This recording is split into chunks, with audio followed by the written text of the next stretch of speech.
এই যে mobile blast হইছে। হ্যাঁ এই মোবাইল ব্লাস্ট হইছে।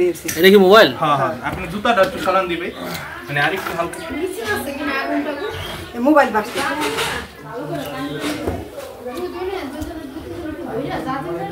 এটা মোবাইল? হ্যাঁ এই যে ওই যে মোবাইল ওই যে ফালাইছি আমি এই যে আপনার পান নিছি এটা একটা বিশাল বড় মেসেজ।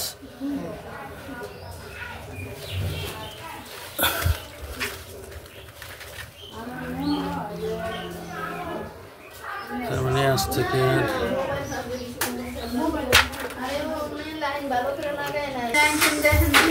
আমি লাইন চালু করে দেখতে পাই। লাইন চালু করুন সব পানিতে ভিজানো। না না না আমি দেখতে পারি সব ভিজা। না পানিতে কি ভিজানো এটা লাইন ঠিক আছে কিনা এটা দেখতে পাই।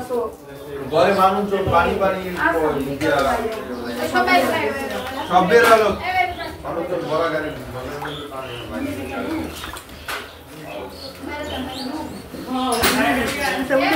সবাই বের আছে অনেক আগুন আছে এখানে।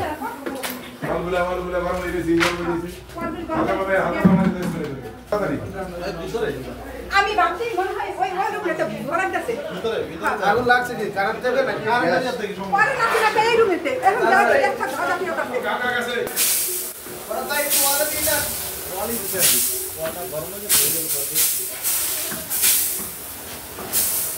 ওরে কাকুরে মেকানিক আমলে হ্যাঁ আমি মেকানিক যাবে কইবেন না হ্যাঁ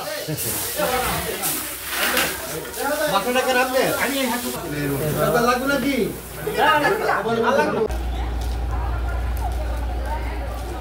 কি কাহিনী দেখি নিপসে আমরা কিছু সময় আগে আমাদের টেলিফোনের মাধ্যমে খবর পাই যে শরীয়তপুর সদর হাসপাতালে যমুনা কোয়ার্টার নামে নার্সিং কোয়ার্টার নামে একটি কোয়ার্টারে আগুন।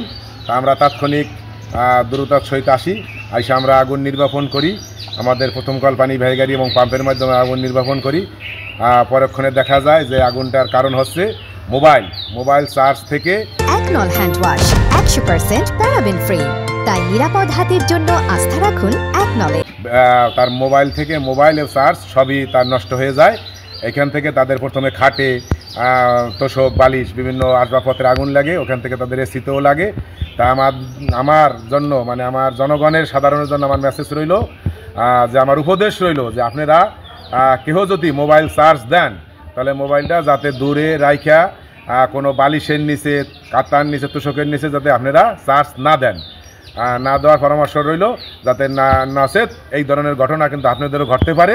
তাই সবাইকে সতর্ক থাকার জন্য আমি পরামর্শ দিলাম। আজকে এই বাসাটা বাহির থেকে কিন্তু তালা দেওয়া ছিল, একজন ছেলে তার বাসার ভিতর সে ছিল, যদি বড় ধরনের আগুন হইতো তাহলে সে কিন্তু আজকে আমাদের এই থাকতো না। কিন্তু দেখা গেছে আমরা তাৎক্ষণিক আইসা তারে বাহির করি এবং তার মাও আসে, আইসা দেখা গেছে তার সুস্থ মতন হয় এবং সম্পূর্ণ আগুন নির্বাপন হয়। নির্বাপন করে আমরা তাদের এই পরামর্শটা আপনাদের আমরা এই সাংবাদিক উদ্দেশ্যে আমরা আপনাদের মেসেজটা দিলাম।